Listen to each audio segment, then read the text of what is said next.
The scream that shattered the night at 2 a.m. wasn't just any scream, it was the cry of a 7-year-old girl being ripped from the only safety she'd ever known. Lena Russo thought accepting protection from Mafia boss Adriano Viscardi was the hardest choice she'd ever make, but she was wrong.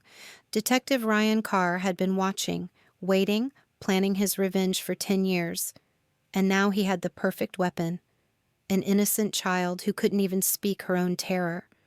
What Lena didn't know was that Adriano's dark past held secrets that would either destroy them all or forge them into an unbreakable family.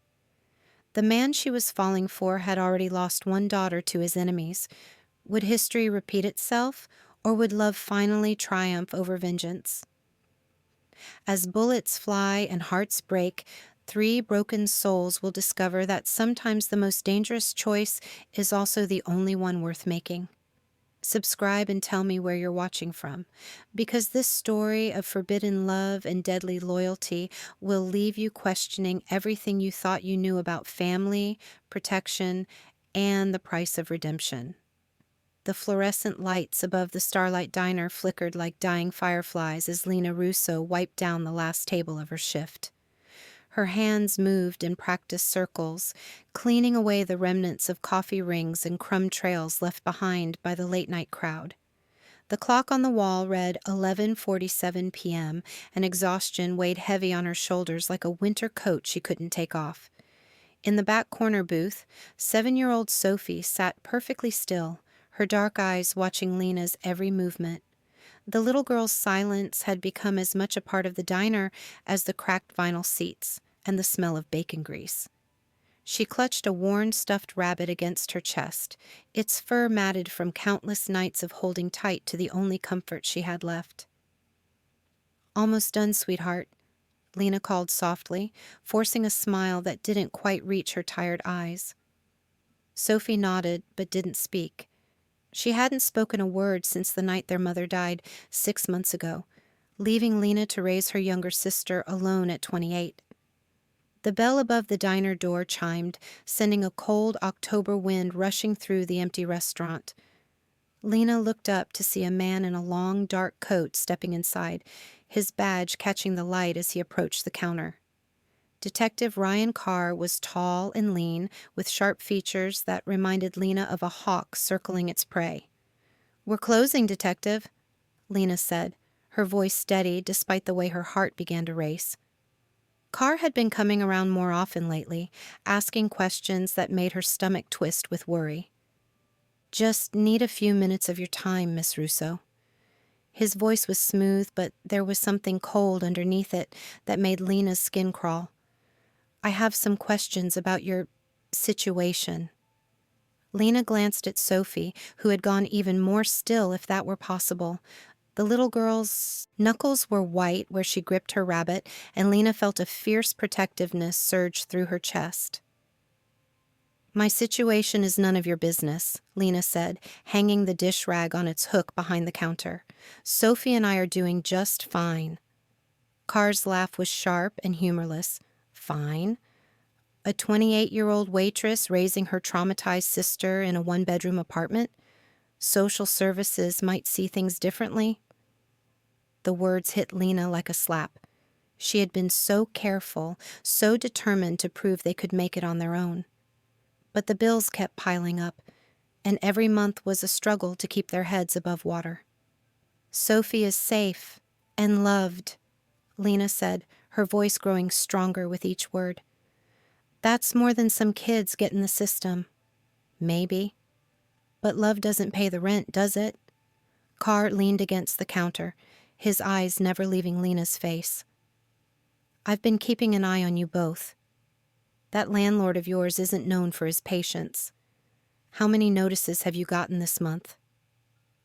Lena's face flushed hot with anger and shame. How dare he watch them like they were criminals? How dare he threaten the only family she had left? "Get out," she whispered, her hands shaking as she untied her apron. "Get out of my diner." "Not your diner, Miss Russo. Just be careful who you trust." Carr straightened his coat and headed for the door, but he paused before leaving. This neighborhood can be dangerous for two girls on their own. You never know what kind of people might take an interest in you." The door closed behind him with a soft chime, but the threat hung in the air like smoke. Lena stood frozen for a moment, her heart pounding so hard she could hear it in her ears. Then Sophie was beside her, small warm fingers slipping into Lena's cold hand. Lena looked down at her sister's upturned face and saw her own fear reflected in those dark eyes. But she also saw trust, complete and absolute. Sophie believed Lena would keep her safe, no matter what. "Come on, baby," Lena whispered, squeezing Sophie's hand gently. "Let's go home." Their apartment building stood like a tired old man against the night sky, its brick facade crumbling and windows dark. Lena climbed the 3 flights of stairs slowly, Sophie's small hand still in hers. The hallway smelled of cooking oil and old paint, and somewhere behind one of the doors, a baby was crying. Their apartment was tiny but clean, with a small kitchen that opened into a living room barely big enough for a couch and television. Sophie's drawings covered the refrigerator like colorful bandages, hiding the rust spots underneath. Lena had worked hard to make it feel like home, but tonight it felt more like a trap. She helped Sophie into her pajamas and tucked her into the small bed they shared. The little girl curled up on her side, holding her rabbit close, but her eyes stayed wide open in the darkness. "Are you scared?" Sophie whispered so quietly Lena almost missed it. The sound of her sister's voice after months of silence should have been a gift, but instead it broke Lena's heart. Sophie only spoke when she was truly frightened. "No, sweetheart," Lena lied, smoothing Sophie's dark hair away from her face. "I'm right here. I'll always be right here."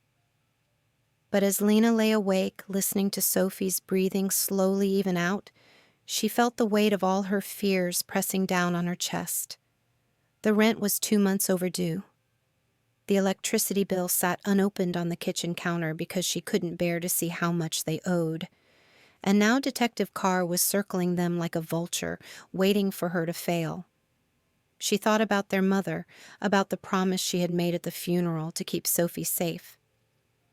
Their mother had been young too when Lena was born, had struggled to raise 2 daughters while working 3 jobs. She had always said that family was the only thing that mattered, the only thing worth fighting for. "I won't let them take you," Lena whispered into the darkness. "I promise." The next morning came too soon, gray and cold with the promise of winter in the air. Lena woke to find Sophie's side of the bed empty, and panic shot through her like lightning. She called Sophie's name as she searched the tiny apartment, but there was no answer. The front door was unlocked. Lena's hands shook as she threw on clothes and raced down the stairs, her heart beating so fast she felt dizzy.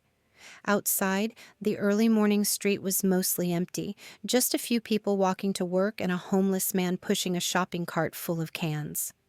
"Sophie," Lena called, her voice echoing off the buildings. "Sophie, where are you?" She ran toward the diner, her sneakers slapping against the wet pavement. Maybe Sophie had wandered there, drawn by the familiar smell of coffee and pancakes. Maybe she was sitting in their usual booth, waiting for Lena to find her. But when Lena rounded the corner, her blood turned to ice. Sophie stood on the sidewalk outside the diner, her small figure dwarfed by the tall man in the expensive suit who knelt beside her. The man's hair was dark and perfectly styled, and his face was sharp and handsome in a way that made him look dangerous. He spoke to Sophie in a low, gentle voice, but Lena couldn't hear the words over the roaring in her ears. "Get away from her!" Lena shouted, running toward them with her heart in her throat. The man stood slowly, his movements calm and controlled. He was younger than Lena had expected, maybe in his early 30s, with dark eyes that seemed to see everything. His suit probably cost more than Lena made in a month, and there was something about the way he carried himself that spoke of power and authority. "Miss Russo." His voice was deep and smooth, with just a hint of an accent she couldn't place. "I'm Marco Bianchi. My boss would like a word with you." "I don't care who your boss is," Lena said, reaching for Sophie and pulling her close. "Stay away from my sister." Marco smiled, but it didn't reach his eyes. "Sophie was just telling me about her rabbit. Very nice rabbit." Sophie looked up at Lena with confusion in her dark eyes, and Lena realized the little girl hadn't been afraid. Somehow, that scared her even more. "We're going home," Lena said, backing away with Sophie in her arms. "Mr. Viscari is a patient man," Marco said, straightening his tie. "But he doesn't like to be kept waiting. The car is around the corner." "I'm not going anywhere with you." Marco's smile faded. "Detective Carr has been asking a lot of questions about you and Sophie. Mr. Viscari thinks you might need protection." The mention of Carr's name made Lena's stomach drop. "What does your boss want with us?" "That's between you and him, but I wouldn't keep him waiting if I were you." Marco gestured toward the alley beside the diner. "He's not used to hearing no." Lena looked down at Sophie, who was watching the exchange with wide, frightened eyes. The little girl had been through so much already. How could Lena put her in danger by getting involved with whatever this was? But then she thought about Carr's threats, about the eviction notice that would probably be waiting when they got home. What choice did she really have? "5 minutes," Lena said finally. "And Sophie stays with me." The black sedan was sleek and expensive, with windows so dark Lena couldn't see inside. Marco opened the back door and gestured for her to get in. Lena's hands were shaking as she lifted Sophie into the car, but she tried to keep her voice steady. "It's okay, baby," she whispered. "We're just going to talk to someone." The inside of the car smelled like leather and expensive cologne. The man sitting across from them was even more intimidating up close, with sharp cheekbones and eyes the color of storm clouds. He wore a charcoal suit that fit him perfectly, and his dark hair was brushed back from his face. Everything about him screamed money and power and danger. "Miss Russo." His voice was quiet but commanding. "I'm Adriano Viscari." Lena had heard that name whispered in the neighborhood, always with a mixture of fear and respect. Adriano Viscari was rumored to control half the businesses in North Jersey, though no one could prove it. He was the kind of man mothers warned their daughters about, the kind who got what he wanted no matter the cost. "What do you want with us?" Lena asked, her arm tightening around Sophie. Adriano's eyes moved from Lena's face to Sophie's, and something flickered across his features. For just a moment, he looked almost sad. "Detective Carr has been asking questions about you," he said finally. "Questions that concern me." "Why would you care about some waitress and her kid sister?" "Because Detective Carr is a dangerous man with a personal vendetta, and because innocent people shouldn't suffer for other people's mistakes." Lena frowned. "What mistakes?" Adriano was quiet for a long moment, his fingers drumming against his knee. "Your mother used to work for me a long time ago. She was a good woman who got caught up in something she couldn't control."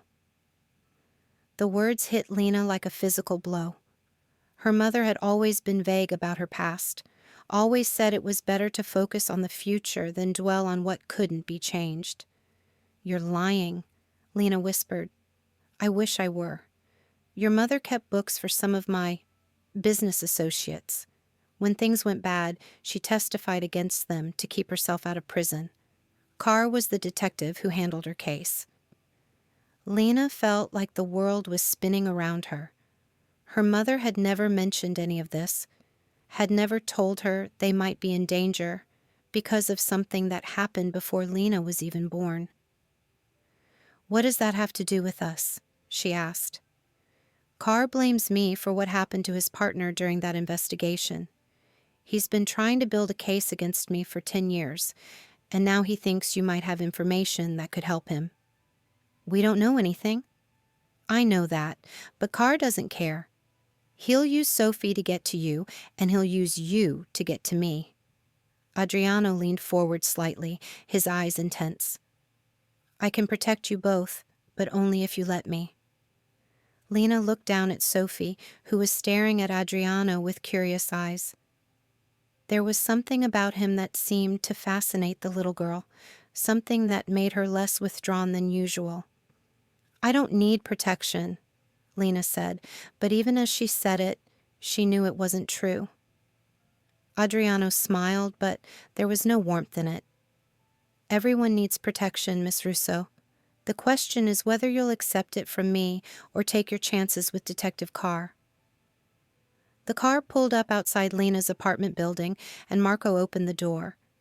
Lena climbed out with Sophie, her mind reeling with everything Adriano had told her.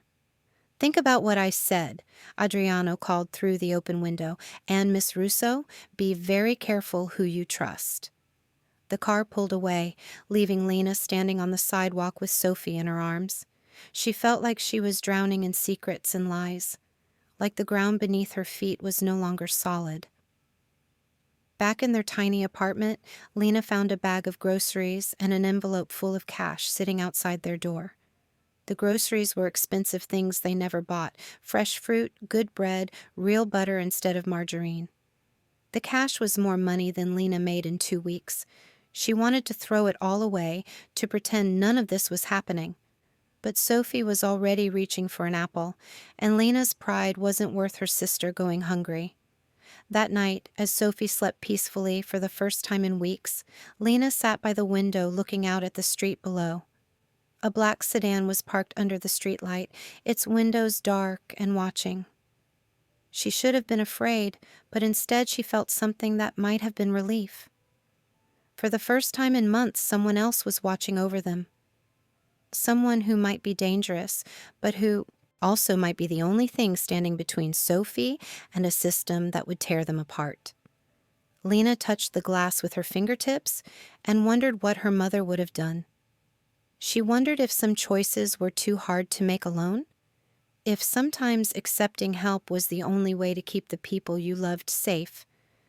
Outside, the black sedan sat in the darkness like a guardian angel with tinted windows. And for tonight, that was enough. The next morning brought Detective Carr to their door like a storm cloud looking for somewhere to rain. Lena had just finished braiding Sophie's hair when the sharp knock echoed through their small apartment. Through the peephole, she could see Carr's thin face twisted with determination. "I know you're in there, Miss Russo," he called. "We need to talk."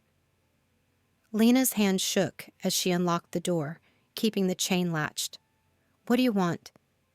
Carr's pale eyes swept over what he could see of the apartment behind her. Nice groceries yesterday, expensive taste for someone on a waitress salary. Heat rushed to Lena's cheeks. He had been watching them, just like Adriano said he would be. "I don't know what you're talking about." "Don't play dumb with me. I saw the delivery. I saw the car that's been parked outside your building." Carr leaned closer to the crack in the door. "Adriano Viscari is a dangerous man, Miss Russo. He doesn't do favors without expecting something in return." "I haven't done anything wrong," Lena said, but her voice came out smaller than she wanted. "Not yet, but accepting money from a known criminal? Taking gifts for your sister?" Carr's voice dropped to a whisper. That could look bad to a social worker. Real bad. Sophie appeared at Lena's side, her small face peering around her sister's leg. When she saw Carr, she pressed closer to Lena, her fingers gripping the fabric of Lena's jeans. "Sophie shouldn't have to live like this," Carr continued, his voice taking on a false gentleness. "Bouncing between criminals and broken homes. There are good families who would love to take care of a little girl like her." "No." The word came out fierce and final. "Sophie stays with me." "That's not up to you anymore. I've already made some calls. A social worker will be by tomorrow to check on your living situation." Carr's smile was cold and satisfied.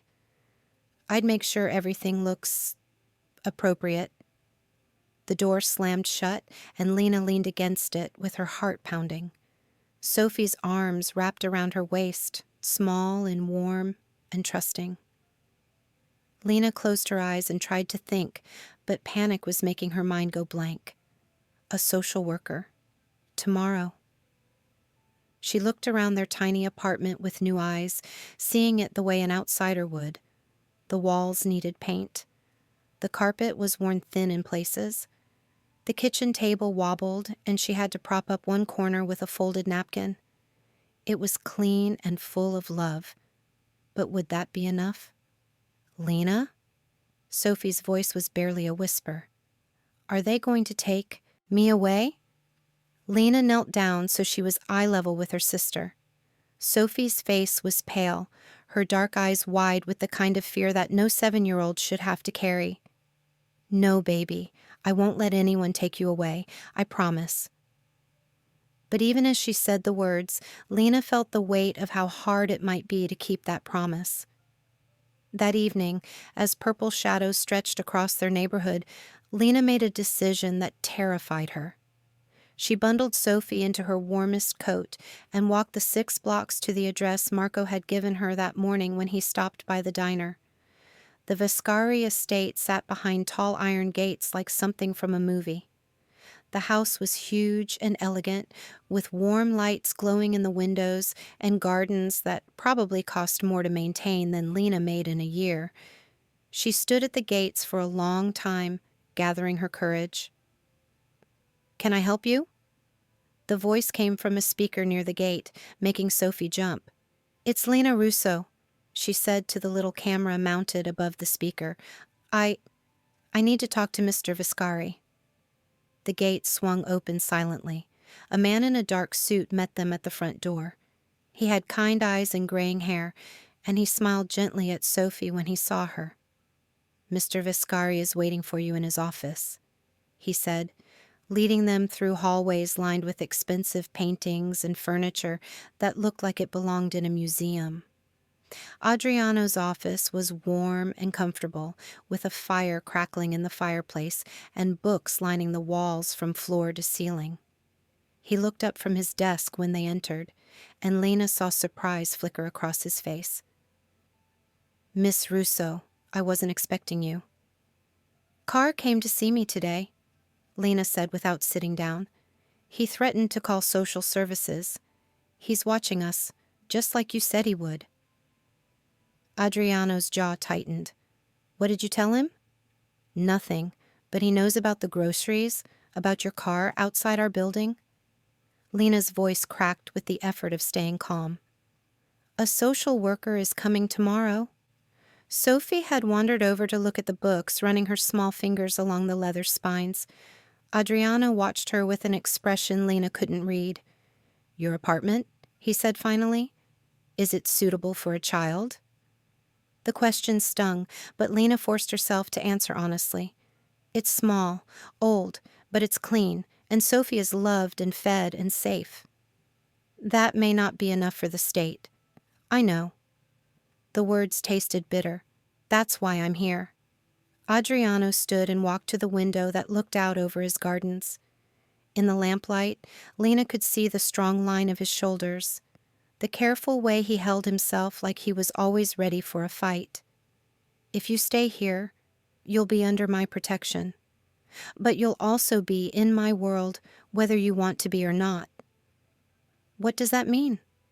It means people will assume you belong to me. It means you'll be watched and judged and possibly threatened by my enemies.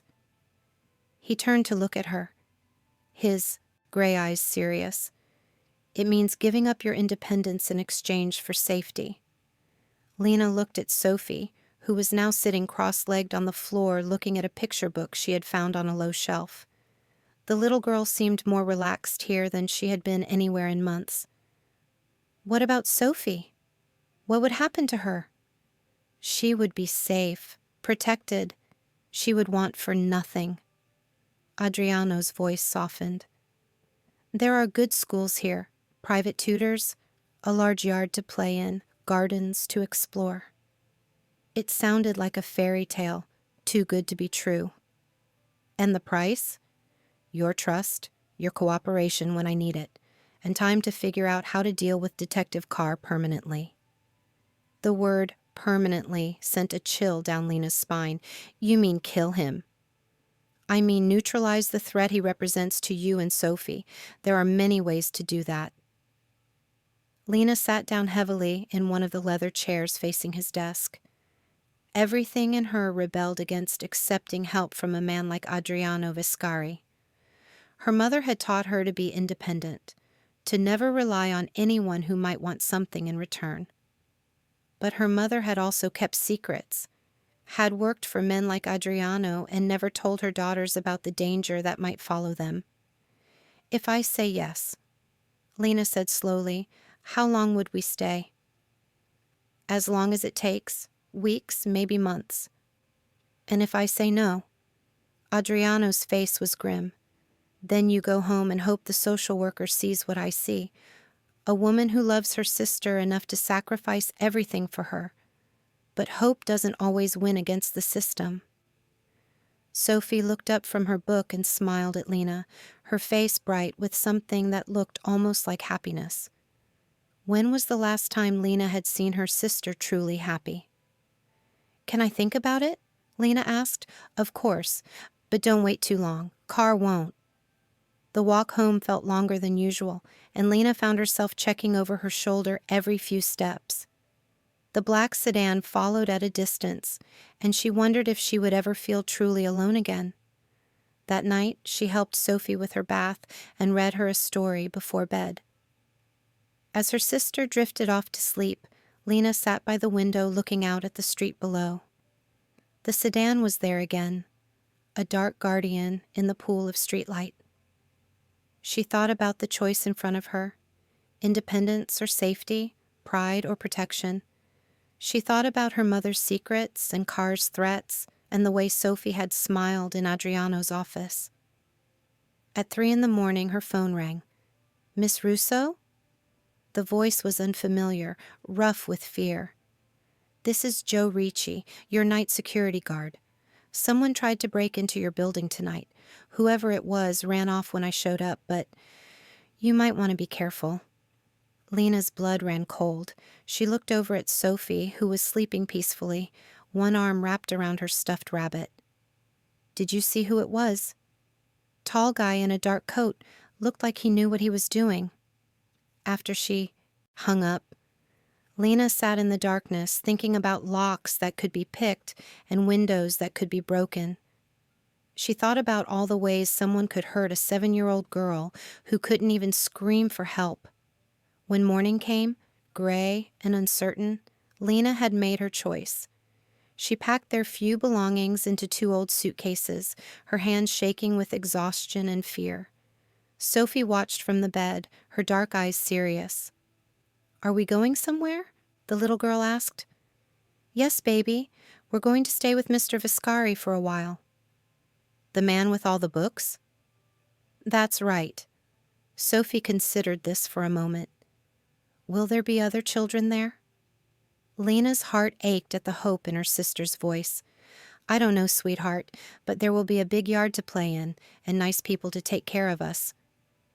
Okay. Sophie slipped her hand into Lena's. As long as we're together.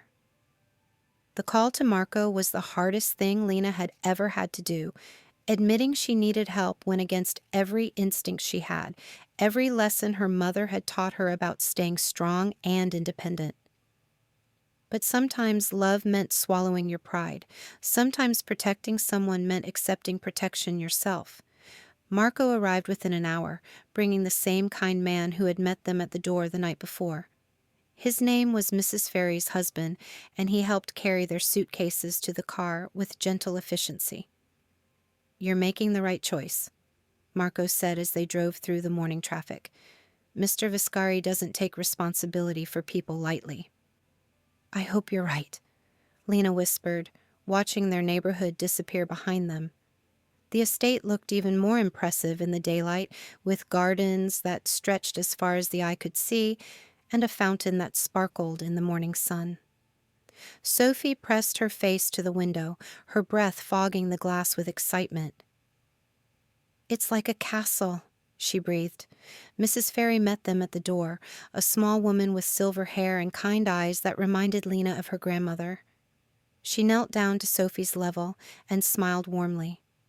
"You must be Sophie. I'm Mrs. Ferry. I've been getting your room ready." "My room." Sophie's voice was full of wonder. "Oh, yes, a very special room just for you. Would you like to see it?" As Mrs. Ferry led Sophie upstairs, chattering about gardens and books and all the wonderful things there were to explore, Lena felt a mixture of relief and terror wash over her. This was really happening. She had just moved herself and Sophie into the home of one of the most dangerous men in New Jersey. Adriano appeared in the doorway of his office, watching Sophie disappear up the curved staircase with Mrs. Ferry. When he looked at Lena, his expression was unreadable. "Second thoughts?" he asked. "Third and fourth thoughts," Lena admitted. "But I'm here." "Yes, you are." He gestured toward his office. "We should talk about the rules." The rules were simple but absolute. Lena and Sophie were not to leave the estate without permission. They were not to speak to anyone outside the household without Adriano's approval. They were to follow Mrs. Ferry's guidance on everything from mealtimes to bedtimes. "It sounds like prison," Lena said when he finished. "It's protection. There's a difference." "Is there?" Adriano studied her face for a long moment. "That depends on how you choose to see it." Their suite was on the second floor, with 2 bedrooms connected by a sitting room that overlooked the gardens. It was bigger than their entire apartment had been, with furniture that looked like it belonged in a magazine, and windows that let in more light than Lena had seen in years.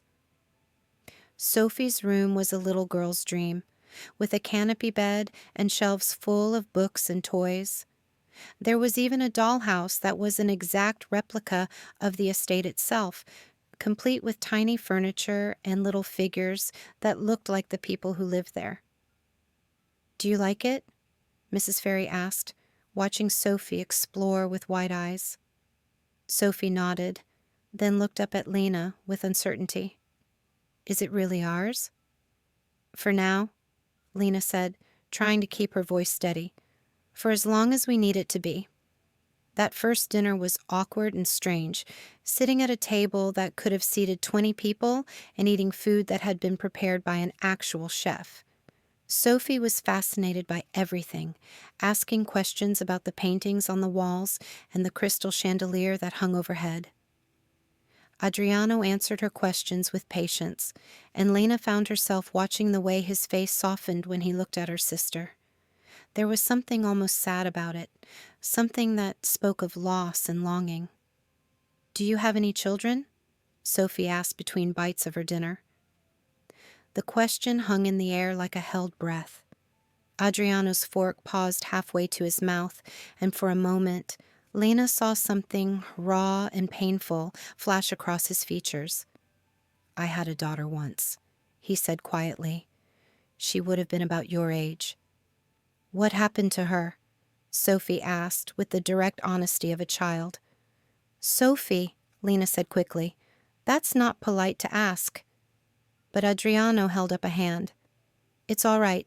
She died in an accident when she was very small. Her mother, too." "I'm sorry," Sophie said, her voice serious and formal. "My mama died, too." "I know. I'm sorry for your loss as well." Something passed between them in that moment, a recognition of shared grief that made Lena's chest tight with emotion. Sophie reached across the table and patted Adriano's hand with her small one. "It's okay to be sad," she said. "Lena says sadness means we loved someone very much." Adriano's eyes met Lena's across the table, and she saw surprise there and something that might have been gratitude. That night, after Sophie was asleep in her new room, Lena stood at the window of her bedroom, looking out at the gardens. Everything was so quiet here, so peaceful. No sirens in the distance, no neighbors fighting through thin walls, No fear of footsteps on the stairs that might belong to someone dangerous. A soft knock at her door interrupted her thoughts. When she opened it, she found Adriano standing in the hallway, looking uncertain for the first time since she'd met him. "Is Sophie settling in well?" he asked. "She loves it here. I think it's the first time she's felt safe since our mother died. And you? How are you settling in?" Lena considered the question. It's hard to accept help when you've been taking care of yourself for so long. It feels like giving up. It's not giving up. It's recognizing that some fights are too big to face alone. Is that what this is? A fight? Adriano's expression grew serious. Detective Carr won't give up easily.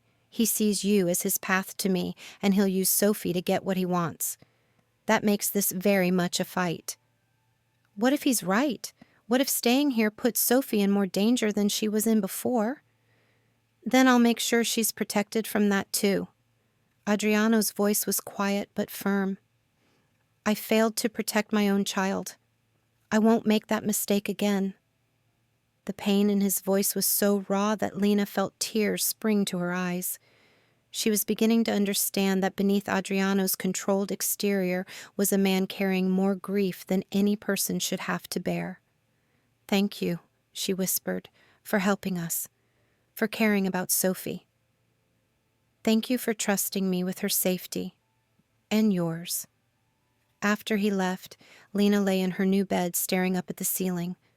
Outside, she could hear the distant sound of guards patrolling the grounds, keeping watch through the night. For the first time in months, she fell asleep without listening for footsteps on the stairs or checking the locks on the doors. She was safe. Sophie was safe. And tomorrow would bring whatever it brought, but they would face it together, protected by a man who understood the weight of loss and the fierce need to keep those you love from harm. The scream that pierced through the estate at 2 a.m. sent ice through Lena's veins. She bolted upright in bed, her heart hammering as she recognized Sophie's voice, the first real sound her sister had made since their mother's death. Lena ran barefoot down the hallway, her nightgown tangling around her legs. Sophie's room was filled with warm lamplight, and she found her sister sitting up in the canopy bed, tears streaming down her face as she clutched her stuffed rabbit. "Baby, what's wrong?" Lena climbed onto the bed and pulled Sophie into her arms. "The bad man," Sophie whispered against Lena's shoulder. "He was here again. He wanted to take me away." "It was just a dream, sweetheart. You're safe here." But even as she said the words, Lena heard footsteps in the hallway. She tensed, ready to protect Sophie from whatever was coming, when Adriano appeared in the doorway. His hair was messed from sleep, and he wore only pajama pants and a t-shirt that showed the lean strength of his arms. "I heard crying," he said softly. "Is everything all right?" Sophie lifted her head from Lena's shoulder and looked at him with red, swollen eyes. "I had a nightmare about the policeman. He wanted to put me in a car and take me away from Lena." Adriano's face darkened with anger, but his voice remained gentle when he spoke to Sophie. "Detective Carr can't reach you here. I promise you that." "But what if he tries?" Adriano moved slowly into the room, as if approaching a frightened animal. "Then my men will stop him. And if they can't, then I will stop him myself." There was something in his voice that made even Lena believe him completely. Sophie studied his face for a long moment, then held out her rabbit. "This is Mr. Hops," she said. "He gets scared sometimes, too." "Hello, Mr. Hops." Adriano sat carefully on the edge of the bed and spoke to the stuffed animal with complete seriousness. "It's nice to meet you." Sophie giggled, a sound so rare and precious that Lena felt tears spring to her eyes. "He says hello back. He likes your house." "I'm glad. Would Mr. Hops like to see the gardens tomorrow? There are real rabbits there." "Real ones?" Sophie's eyes went wide with wonder. "Living in the hedge maze. Mrs. Ferry feeds them carrots every morning." As Adriano talked quietly with Sophie about rabbits and gardens and all the safe, wonderful things that existed within the walls of his estate, Lena watched something shift in her sister's face. The tight, fearful expression she'd worn for months began to ease, replaced by the curious brightness of a little girl who was finally starting to feel secure. When Sophie's eyes grew heavy again, Adriano stood to leave. But the little girl reached out and caught his hand. "Will you stay?" she asked. "Just until I fall asleep? Lena always stays, but maybe you could stay too." Lena expected him to make some excuse, to explain that busy, important men didn't have time to sit with frightened children. Instead, he settled back into the chair beside Sophie's bed. "Of course," he said. "I'll stay as long as you need me to." Sophie curled up under her blankets with Mr. Hops tucked safely in her arms. Within minutes, her breathing had evened out into the deep rhythm of peaceful sleep. Lena started to get up, but Adriano's quiet voice stopped her. "Stay," he said. "Please." In the soft lamplight, with Sophie sleeping peacefully between them, something fragile and precious seemed to settle over the room. Lena found herself really looking at Adriano for the first time, seeing past the expensive clothes and controlled exterior to the man underneath. "You're good with her," Lena whispered. "Children are honest. They see things clearly." His eyes were fixed on Sophie's sleeping face. "She reminds me of my daughter." "What was her name?" "Isabella. Bella." The name came out rough with pain. "She was 4 when she died. Car accident. My wife was driving." Lena's heart ached for him. "I'm sorry. It was my fault. I had enemies who were getting too close, making threats. I should have sent them away sooner, kept them safer." His hands clenched into fists on his knees. "I failed them both." "It wasn't your fault that someone else chose to hurt them." "Wasn't it? I chose this life, this business. I chose to make enemies who would target innocent people to get to me." He looked up at Lena, his gray eyes full of old pain. "Just like I'm doing with you and Sophie now." "No." Lena's voice was firm. "You're protecting us from someone who was already threatening us. That's completely different." Adriano was quiet for a long time, watching Sophie sleep. When he spoke again, his voice was barely audible. "She laughs like Bella did. That same pure joy." He looked at Lena with something that might have been vulnerability. "I'd forgotten what that sounded like." The next morning brought sunshine and the sound of Sophie's delighted laughter echoing from the gardens. Lena found her sister sitting in the grass beside the hedge maze, perfectly still as 3 wild rabbits nibbled carrots from her outstretched hands. "Look, Lena," Sophie whispered excitedly. "They're not scared of me at all." Mrs. Ferry stood nearby with a basket of vegetables, smiling warmly. "She has a gift with animals," the older woman said. "They sense her gentle heart." Watching Sophie's face light up with pure happiness, Lena felt something loosen in her chest that had been tight with worry for months. Here, her sister was free to be a child again, free to laugh and play and discover the world without fear. "She's blooming," Mrs. Ferry continued, following Lena's gaze, "like a flower that's finally getting enough sunlight." "It scares me," Lena admitted. "What happens when we have to leave? How do I take her away from all this?" "Why would you have to leave?" The question came from behind them. Lena turned to see Adriano approaching, dressed in dark jeans and a white shirt that made him look younger, less intimidating. "Because this isn't real life," Lena said. "This is like living in a fairy tale. Real life is cramped apartments and overdue bills and wondering if you'll have enough money for groceries. What if it didn't have to be?" The question hung in the air between them as Sophie came running over, her face flushed with excitement. "Adriano, Mrs. Ferry says you have horses too. Can I see them, please?" "After lunch," he promised, ruffling her dark hair, "and maybe Mrs. Ferry can teach you how to brush them." "Really?" Sophie's whole face lit up. I can really touch a horse? If you're gentle and careful, yes. As Sophie ran back to the rabbits, chattering excitedly to Mr. Hops about horses and adventures, Adriano moved closer to Lena. She's happy here, he said quietly. I know. That's what scares me. Why? What's wrong with her being happy? Lena struggled to put her fears into words. Because happiness like this doesn't last. Because fairy tales always end. Because I don't want her to get so attached to all this that leaving breaks her heart. Then don't leave. The simple words hit Lena like a physical blow. What? Stay. Both of you. Make this your home. I can't do that.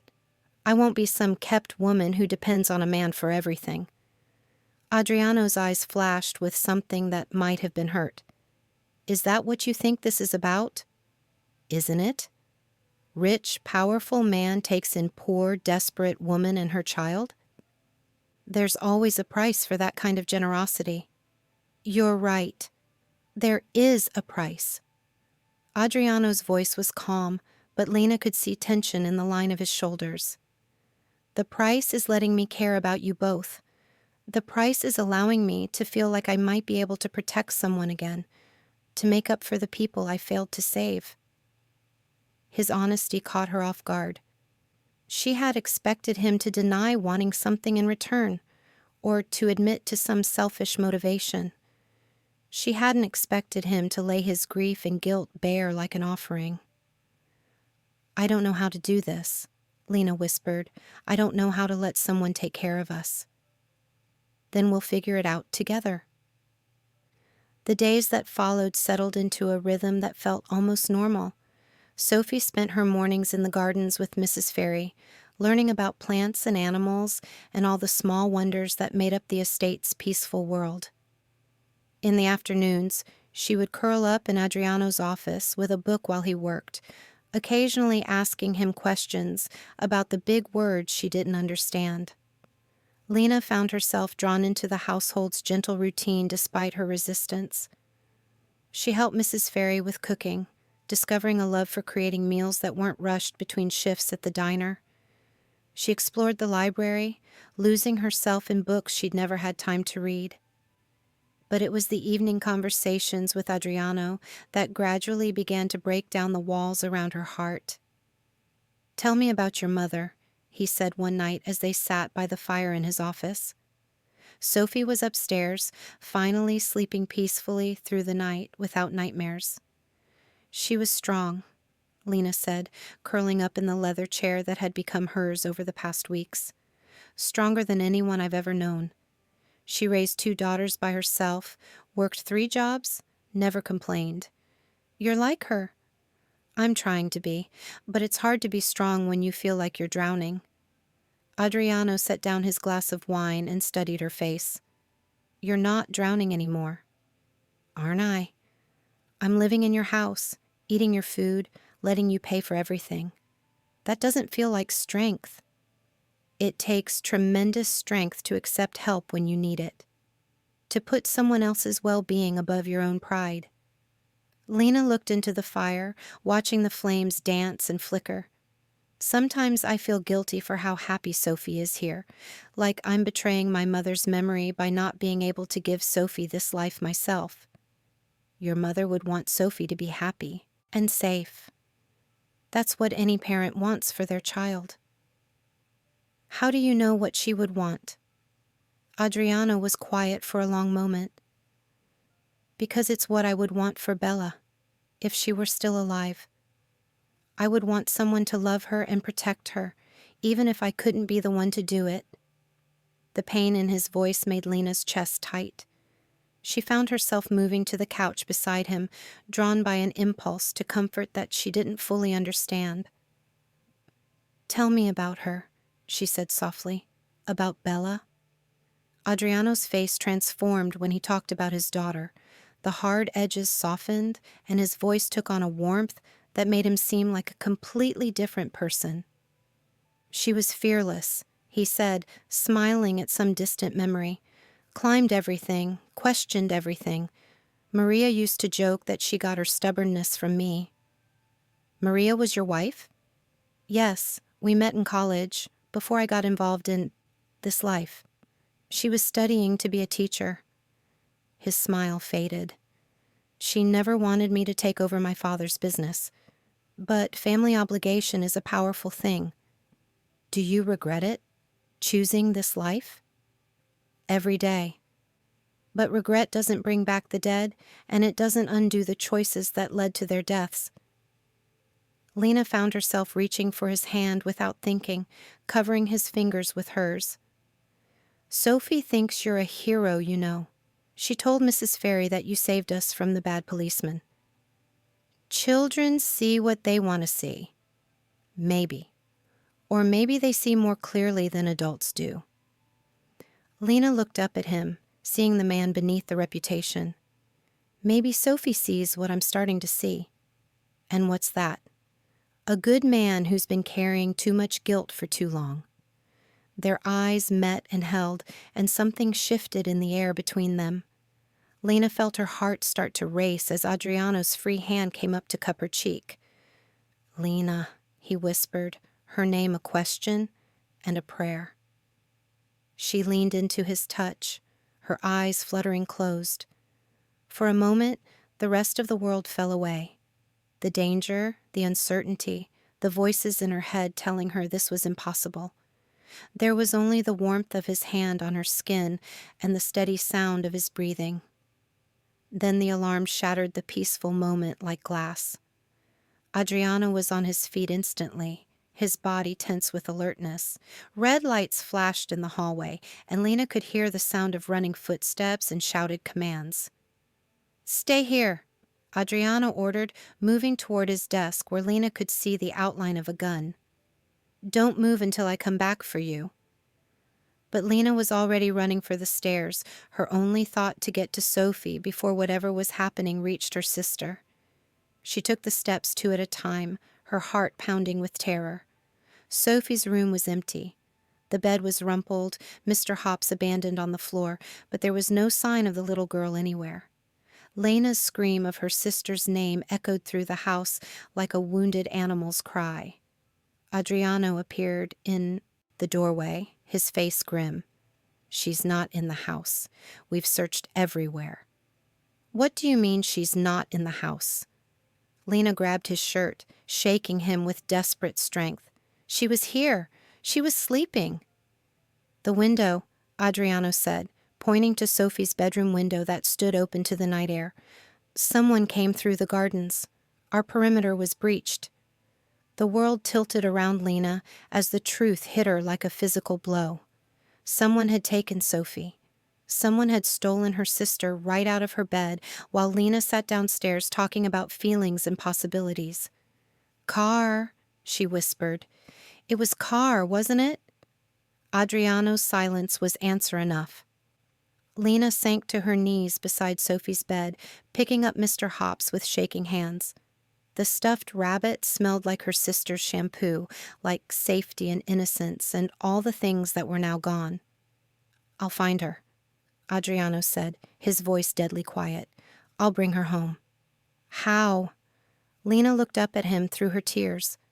"How do we find her when he could have taken her anywhere? Because I know Detective Carr better than he thinks I do, and because I will tear this city apart stone by stone until I find her." The promise in his voice was both comforting and terrifying. Looking at Adriano's face in that moment, Lena finally understood exactly what kind of man she had trusted with their safety. Not just someone who could protect them, but someone who would go to war for them. "Please," she whispered, clutching Mr. Hops to her chest. "Please bring her back to me." "I will. I promise you, Lena. I will bring Sophie home." As Adriano disappeared into the night with his men, Lena sat alone in Sophie's empty room and prayed to anyone who might be listening. She prayed for her sister's safety, for Adriano's success, and for the chance to hold Sophie in her arms again. Outside, she could hear cars leaving the estate, carrying armed men into the darkness to hunt for one small, frightened girl. And somewhere in the city, Sophie was alone and scared, probably calling for Lena in the silence that had been her refuge for so many months. The fairy tale was over.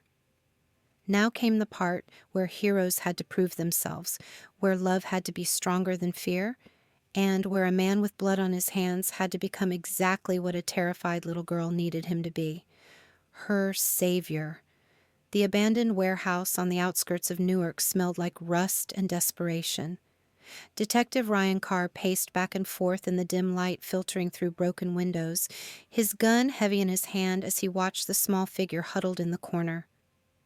Sophie sat on a pile of old blankets, her arms wrapped around her knees, silent tears streaming down her face. She hadn't spoken a word since Carr's men had grabbed her from her bedroom window, but her dark eyes followed his every movement with the watchful fear of a trapped animal. "Your sister should have listened to me," Carr said, his voice echoing in the empty space. "I tried to warn her about getting involved with dangerous people." Sophie pressed herself further into the corner, making herself as small as possible. She clutched something in her small fist, a button that had torn from Adriano's shirt when she'd grabbed for him in her panic before the men had pulled her through the window. Meanwhile, across the city, Lena sat in Adriano's office surrounded by maps and photographs as his men worked their phones, calling in favors and following every lead they could find. Marco stood near the window, coordinating search teams, while Mrs. Ferry sat beside Lena, offering silent comfort. "We've checked every property Carr owns or has access to," Marco reported, his face grim. "Nothing so far." Adriano's jaw was tight with controlled fury. He had discarded his expensive suit jacket hours ago, his white shirt now rolled up at the sleeves and stained with sweat and determination. What about properties owned by his family? Friends? Anyone he might have asked for help? Working on it. But boss. Marco hesitated. "Carr's smart. He knows we'll look at all the obvious places. Then we look at the not-so-obvious places." Adriano's voice was deadly quiet. "We tear apart every connection he's ever had until we find her." Lena looked up from where she sat holding Mr. Hops, her eyes red with crying but her voice steady. "He's not going to hurt her, is he? She's just a little girl." "He wants to draw us out," Adriano said, moving to kneel beside her chair. "Sophie is leverage. He needs her alive and unharmed for his plan to work." "What plan?" "To force me into making a mistake, to come after her without backup, without thinking clearly." Adriano's eyes met hers. "He's counting on me caring more about Sophie than about being smart." "Don't you?" The question slipped out before Lena could stop it. Adriano's face softened, and he reached up to touch her cheek gently. "Yes, I care about her more than my own life. But caring about her means being smart enough to get her back safely, not just quickly." A phone rang across the room, and Marco answered it quickly. His conversation was brief and intense, and when he hung up, his expression was darker than before. "What is it?" Adriano demanded. One of our informants picked up chatter. "Carr's planning to move her tonight. New location, somewhere we'll never find." Lena's heart stopped. "When tonight?" "Midnight, which gives us—" Marco checked his watch. 4 hours. The room fell silent except for the ticking of the grandfather clock in the corner. 4 hours to find Sophie before she disappeared forever into whatever twisted game Carr was playing. "There has to be something we're missing," Lena said, standing up and beginning to pace. "Some clue, some pattern. Carr wouldn't just pick a random place." "He's been obsessed with bringing me down for 10 years, Adriano said thoughtfully. "Ever since his partner died during the investigation of my father's business." "Tell me about that investigation. Everything you remember." For the next hour, Adriano recounted the events that had set Carr's vendetta in motion. His partner, Detective Mike Sullivan, had been killed in what appeared to be a car accident, but Carr had always believed it was murder designed to silence him before he could testify. The accident happened near the old steel mill on Route 9, Adriano said. Carr always claimed Sullivan was on his way to meet an informant there. Lena felt something click in her mind. What if Carr thinks there's some kind of poetic justice in taking Sophie there? Full circle? It's possible. Adriano was already reaching for his jacket. Marco, get the cars ready. Boss, if this is a trap, then it's a trap we're walking into with our eyes open. Adriano checked his gun and slipped it into his shoulder holster. But we're not leaving Sophie in that man's hands for another minute. The drive to the old steel mill felt like it took forever, and no time at all. Lena sat in the passenger seat of Adriano's car, her hands clenched in her lap as she watched the industrial landscape blur past the windows. Behind them, 3 more cars full of armed men followed at a distance. When we get there, Adriano said quietly, I need you to stay in the car until we know it's safe. No. Lena's voice was firm. Sophie will be terrified. She'll need to see me, to know I'm there. If something goes wrong, then we'll face it together. Lena looked at him, seeing her own fear reflected in his gray eyes. You promised to bring her home. I'm going to help you keep that promise. The steel mill loomed against the night sky like a sleeping giant, all rusted metal and broken windows. Adriano's men spread out around the perimeter while he and Lena approached the main building, their footsteps echoing on the cracked concrete. Inside, they could hear voices, Carr's sharp tones, and the sound of Sophie crying. She's here, Lena whispered, relief and terror warring in her chest. Adriano signaled to his men, then led Lena carefully through the maze of abandoned machinery toward the voices. They found Carr in what had once been the main floor of the factory, standing over Sophie with his gun drawn. I was wondering when you'd figure it out, Carr said without turning around. Took you longer than I expected, Viscardi. Let her go, Adriano said, stepping into the open with his hands visible. Your fight is with me, not with an innocent child. Innocent? Carr laughed bitterly. She's the sister of your whore and the daughter of a woman who helped criminals escape justice. There's no innocence left in that bloodline. Lena stepped out from behind the machinery before Adriano could stop her. Sophie, baby, I'm here! Sophie's head snapped up at the sound of her sister's voice, hope flooding her tear-stained face. Lena! I know, sweetheart. I'm going to get you out of here. Carr swung his gun toward Lena, his face twisted with rage. You should have taken my advice. Should have stayed away from him. I couldn't, Lena said, taking a step closer to Sophie. Because, unlike you, I actually care about protecting my family. Protecting them? You brought them into a war zone. No, Adriano said, moving slowly to position himself between Carr and the sisters. You brought them into this when you threatened a 7-year-old child to get to me. Your father's business killed my partner. My father's business was investigated and prosecuted according to the law. My father went to prison. Justice was served. Justice? Carr's voice cracked with years of suppressed rage. Mike died because he was getting too close to the truth about your family's operation. Someone made sure he never made it to testify. And you decided that someone was me, even though I was 23 years old and had nothing to do with my father's decisions. You took over that business. You became everything he was. Yes, I did. And I've spent every day since then trying to atone for the choices that led to my wife and daughter's deaths. Adriano's voice was steady, but Lena could see the pain in his eyes. But I won't let you destroy another innocent family because of your need for revenge. The standoff stretched taut as wire, with Sophie caught in the middle. Then the little girl did something that surprised everyone. She spoke. Please don't hurt my sister, she whispered, her small voice carrying clearly in the echoing space. She's all I have left. The simple words seemed to break something in Carr's expression. For just a moment, Lena saw uncertainty flicker across his face, a recognition of the humanity in the child he was using as a weapon. That moment of hesitation was all Adriano needed. He lunged forward, tackling Carr and sending them both crashing to the concrete floor.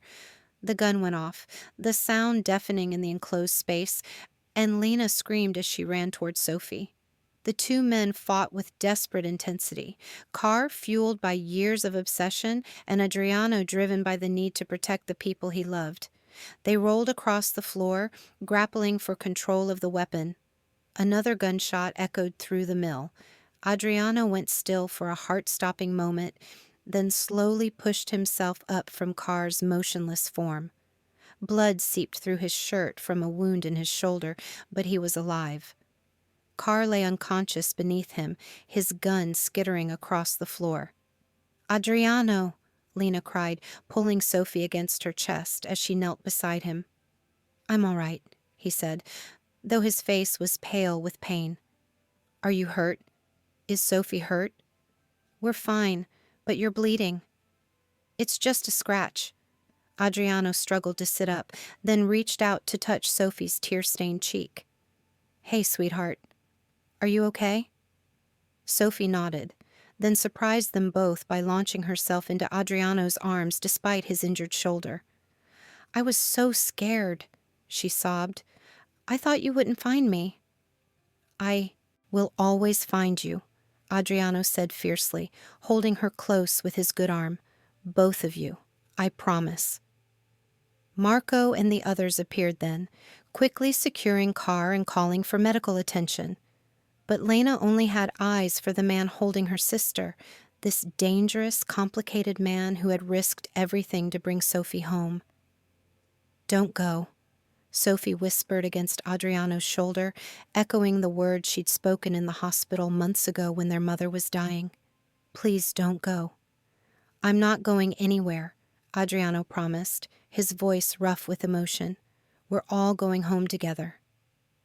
3 months later, the estate felt different. Not like a fortress anymore, but like a home.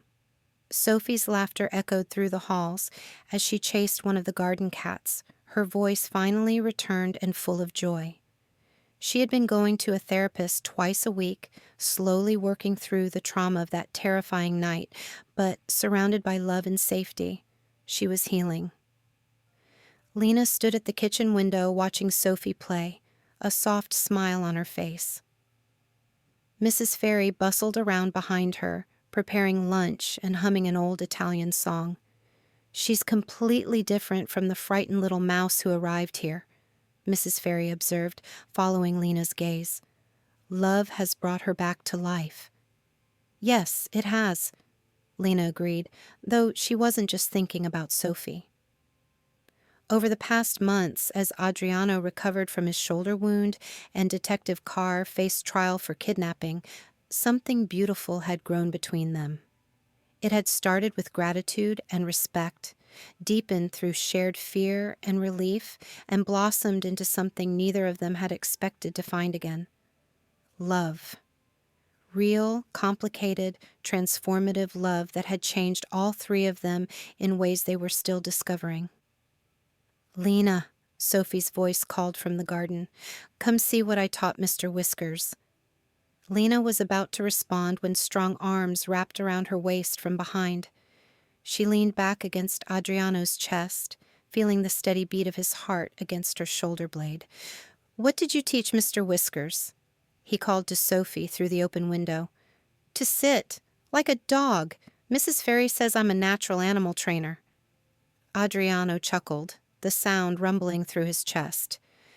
"Maybe we should get her a puppy for her birthday." "Don't encourage her," Lena said, but she was smiling. "She already wants to adopt every stray animal in New Jersey." "Would that be so terrible? A house full of rescued animals and laughter?" Lena turned in his arms, studying the face that had become so dear to her. The hard edges had softened over the months, replaced by something warmer and more open. He was still dangerous when he needed to be, still commanded respect and fear from his enemies. But here, in their home, With their family, he was simply the man who loved them both enough to fight the world to keep them safe. "Are you happy?" she asked, reaching up to trace the line of his jaw. "Happier than I ever thought I'd be again," he said honestly. "Are you? No regrets about choosing this life?" Lena considered the question seriously. Their life was unconventional, certainly. There were still dangers that came with being part of Adriano's world, still security measures and careful planning required. But there was also deep, abiding love, and the kind of security that came from knowing someone would move heaven and earth to protect you. "No regrets," she said finally. "This is exactly where we belong." Adriano's smile was soft and genuine as he leaned down to kiss her, slow and sweet and full of promise. When they broke apart, Sophie was standing in the doorway with Mr. Whiskers in her arms, grinning at them. "Are you going to get married?" she asked, with the direct curiosity of an 8-year-old. Lena felt her cheeks flush, but Adriano just laughed. "Would you like that?" "Yes. Then we could have a big party with cake and dancing, and Mr. Whiskers could wear a bow tie." "I think that can be arranged," Adriano said, his eyes never leaving Lena's face, "if your sister says yes." The proposal was nothing like the grand romantic gestures in movies. No ring, no dramatic speech, just a quiet question asked in a kitchen filled with the smell of Mrs. Ferry's cooking and the sound of Sophie's delighted giggles. But it was perfect, because it was real and honest and surrounded by the love of the family they had built together from the ashes of their separate tragedies. "Yes," Lena whispered, tears of joy spilling down her cheeks. "Yes to all of it." Sophie cheered and danced around the kitchen with Mr. Whiskers, already making plans for the wedding party she was convinced would be the most wonderful event in the history of the world. Mrs. Ferry wiped happy tears from her eyes and began muttering about guest lists and menu planning. And in the middle of it all, Adriano held Lena close and marveled at the strange twists of fate that had brought them together. He had thought his chance at happiness died with Maria and Bella, that love was a luxury he could never afford again. But here he was, surrounded by laughter and joy and the promise of tomorrow, with a woman who saw past his reputation to the man underneath, and a little girl who had taught him that broken hearts could heal and that families could be built from hope as much as blood. "I love you," he whispered against Lena's ear, words he had never expected to say again. "I love you too," she whispered back, and in that moment, everything was exactly as it should be. Outside, the gardens bloomed with spring flowers and the rabbits played in the hedge maze. Inside, a family that had been forged in fear and loss and desperate hope settled into the rhythm of an ordinary, extraordinary life. There would be challenges ahead. There always were. But they would face them together, protected by love and the fierce determination to keep safe what they had fought so hard to build. And in Sophie's room that night, as Lena tucked her sister into the canopy bed and Adriano read her a story about brave princesses and the men who loved them, the little girl smiled sleepily and said, "This is the best fairy tale ever, because it's real." "Yes, baby," Lena said, kissing Sophie's forehead as Adriano dimmed the lights.